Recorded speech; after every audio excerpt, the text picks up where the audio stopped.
کربلا کا ایک سبق خواتین کے لیے بہت اہمیت کا حامل ہے، اور وہ سیدہ زینب سلام اللہ علیہا کی استقامت اور اس کٹے ہوئے، اس درد و غم کے مارے ہوئے قافلے کو لے کر کے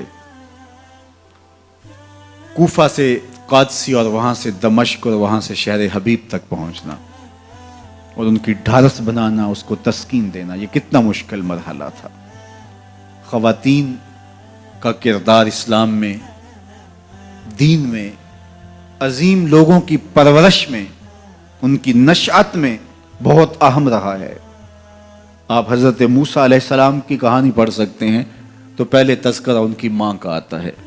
اس دور کے یزید، فرعون کے سپاہی بچے ماؤں کی گودوں سے چھین کر کے کاٹ دیتے ہیں، اور حضرت موسیٰ علیہ السلام کی زندگی بھی اس خطرے سے دو چار ہوتی ہے، تو اپنے بیٹے کو ایک صندوق میں ڈال کے دریائے نیل کی موجوں کے سپرد کر دیتی ہیں، اور پھر کس طرح اللہ دوبارہ بیٹے کو ماں کی گود تک پہنچاتا ہے، وہ کہانی آپ نے کتاب رحمت قرآن مجید سے بارہا پڑھی ہوگی۔ حضرت ہاجرہ سلام اللہ علیہا بھی ایک خاتون ہیں جس نے اپنے بیٹے کی، اپنے شوہر کی عدم موجودگی کے اندر ایسی تربیت کی کہ زمانہ آج بھی اشش کر رہا ہے کہ باپ کہہ رہا ہے بیٹا میں تجھے ذبح کرنا چاہ رہا ہوں، تو بیٹا کہتا ہے ابا ذبح کیا، جو کرنا ہے کیجئے۔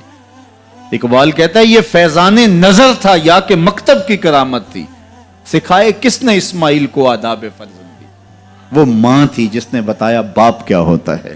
تو جب مائیں بیٹوں کو آداب فرزندی سکھاتے ہیں تو بیٹے شاہکار زمانے کا بنتے ہیں۔ تو یہ ماں تھی جس کا کردار سیدہ ہاجرہ سلام اللہ علیہا۔ حضرت مریم سلام اللہ علیہا کا کردار دیکھیے، حضرت عیسیٰ کی کہانی شروع ہوتی ہے تو پہلے ذکر سیدہ مریم کا آتا ہے۔ تو یہ بات ذہن میں رکھیے گا کہ خواتین کا کردار ناقابل فراموش ہے۔ جو بھی کارہائے نمایاں سر انجام پائے ہیں اور تحریکوں کی نہضت اور ناشت ہوئی ہے، اس کے پیچھے جو ہے وہ کسی خاتون کی محنتوں اور اس کی کد و کاوش اور اس کی جانسوزیوں اور جگر کاویوں کا سلسلہ ضرور موجود ہے۔ اب کربلا کی تاریخ ادھوری رہتی ہے جب تک حضرت سیدہ زینب کا کردار سامنے نہیں آتا۔ میں ایک جملہ کہوں اور وہ یہ کہ حضرت امام حسین رضی اللہ تعالی عنہ نے کربلا فتح کیا ہے، زینب نے شام فتح کیا ہے، اور حضرت زینب کی خطابت کے تن تنے اور جس انداز سے آپ نے مخاطبہ کیا، اللہ اکبر، واقعی وہ علی کی بیٹی ہیں، حسین ابن علی کی ہمشیرہ ہیں اور خون نبوت ہے۔ تو کربلا کا یہ درس ہمیں کبھی بھی بھولنا نہیں چاہیے کہ خواتین کا ایک کردار ہوتا ہے، اور اس کردار کو جب وہ فراموش نہیں ہونے دیتی تو اس کے دیر پا اثرات مرتب ہوتے ہیں۔ جو مرد ہوتے ہیں ان کی ایک اور طرح کی ذمہ داریاں ہوتی ہیں، لیکن اندرون خانہ ذمہ داریوں کو جب خواتین دیانت کے ساتھ سنبھالتی ہیں تو قومیں بنتی ہیں اور جو ہے وہ تاریخیں رقم ہوتی ہیں۔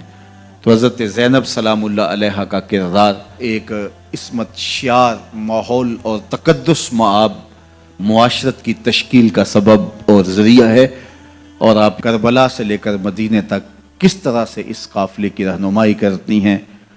آخری بات، حضرت امام حسین رضی اللہ تعالی عنہ نے ظلم، ناانصافی اور جبر کے خلاف کھڑے ہو کر کے حقیقی طور پہ کامیابی اور کامرانی حاصل کی۔ جس طرح میں نے کہا کہ تلوار نہیں جیتی، خون جیتا ہے۔ مظلومیت خود بڑی طاقت ہے، خود بہت بڑی قوت ہے۔ تو حضرت امام حسین سر بلند ہوئے، سر خرو ہوئے،